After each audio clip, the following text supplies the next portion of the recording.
Let's talk about a really tough situation. You go in for a medical procedure and something goes seriously wrong. Is it just bad luck, an unavoidable risk, or did the doctor mess up? That's the heart of this huge Supreme Court case, Cruz versus Agas. It really gets into the razor-thin and incredibly important line between an unfortunate complication and actual negligence. So here's how we're going to break this down. First, we'll look at the facts of what happened. Then we'll zero in on the exact legal question that made it all the way to the top. After that, we'll get into the nitty-gritty of how you actually prove medical negligence. And finally, we'll unpack the Supreme Court's ultimate decision. All right, let's set the scene. This all started at St. Luke's Medical Center, where what should have been a standard checkup, well, it turned into anything but. Things escalated incredibly fast. On May 28th, Dr. Jaime Cruz checks in for a medical checkup. The very next day, Dr. Felicimo Agas performs a colonoscopy on him. But soon after, Dr. Cruz just collapses in excruciating pain. And by the 30th, he's being rushed into emergency surgery for a torn colon and internal bleeding. Just a terrifying turn of events. And the damage was, wow, it was significant. We're talking about surgeons having to remove 6 to 8 inches of his colon. As you can imagine, this prompted Dr. Cruz to file a complaint against Dr. Agas for serious physical injuries, claiming it was reckless imprudence and medical malpractice. And right here, you see the two sides of the story. Dr. Cruz is saying, hey, this injury happened because Dr. Agas was negligent. But Dr. Agas's defense is, no, I did the procedure correctly. This was a rare, unforeseeable complication caused by something already wrong with the patient's body. Now, the case had a long journey. It was dismissed by the prosecutor, then the Department of Justice, and then the Court of Appeals. But Dr. Cruz didn't give up. He took it all the way to the Supreme Court, and the entire complex dispute came down to one single, powerful question. The issue was really about probable cause. Were the lower courts right to say there wasn't enough evidence to even suspect negligence? In other words, was there a good enough reason to put Dr. Agas on trial in the first place? That's what the Supreme Court had to figure out. To answer that question, the court can't just go with its gut.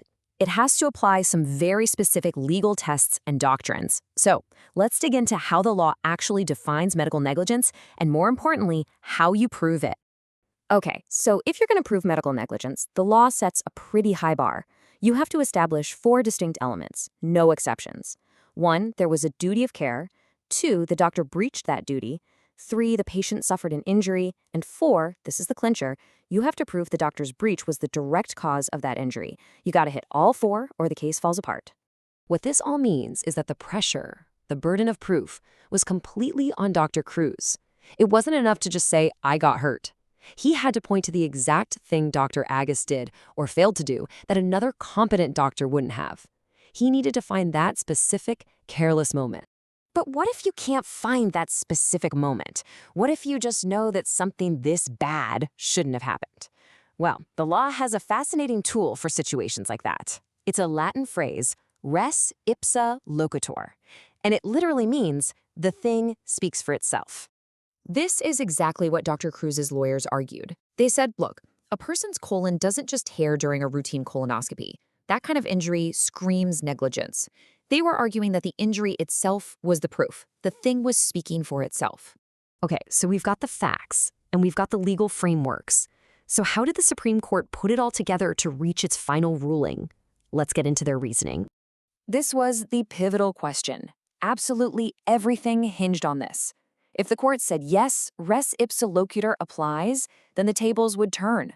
The burden would shift to Dr. Agas to prove he wasn't negligent. If they said no, the burden stayed right where it was, on Dr. Cruz.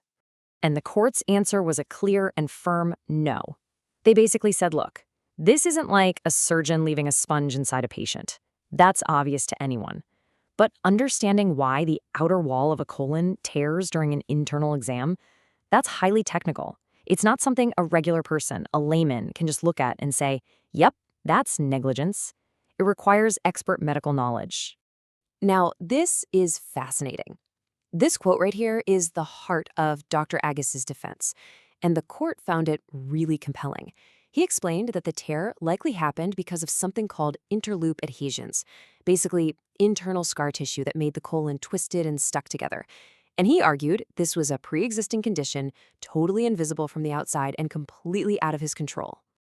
And this little comparison makes his explanation click. Think about it. The instrument, the colonoscopy, was inside the colon, but the tear was on the outermost layer.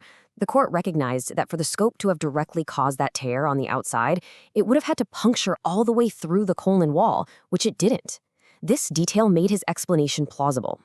So let's just recap the court's final logic. Dr. Cruz couldn't point to a specific mistake. The thing speaks for itself rule didn't fit because the situation was too medically complex. Dr. Agas came forward with a very believable, non-negligent reason for what happened. So the court concluded the injury was likely caused by an undetectable medical problem the patient already had. And so, the bottom line, the final disposition, petition denied. The Supreme Court agreed with all the lower courts, and the case against Dr. Agas was officially over.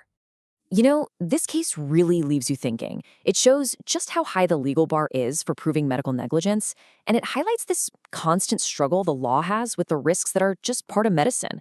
It forces us to ask that really tough question. When you're dealing with the incredible complexities of the human body, where does an unfortunate misfortune end and punishable malpractice begin?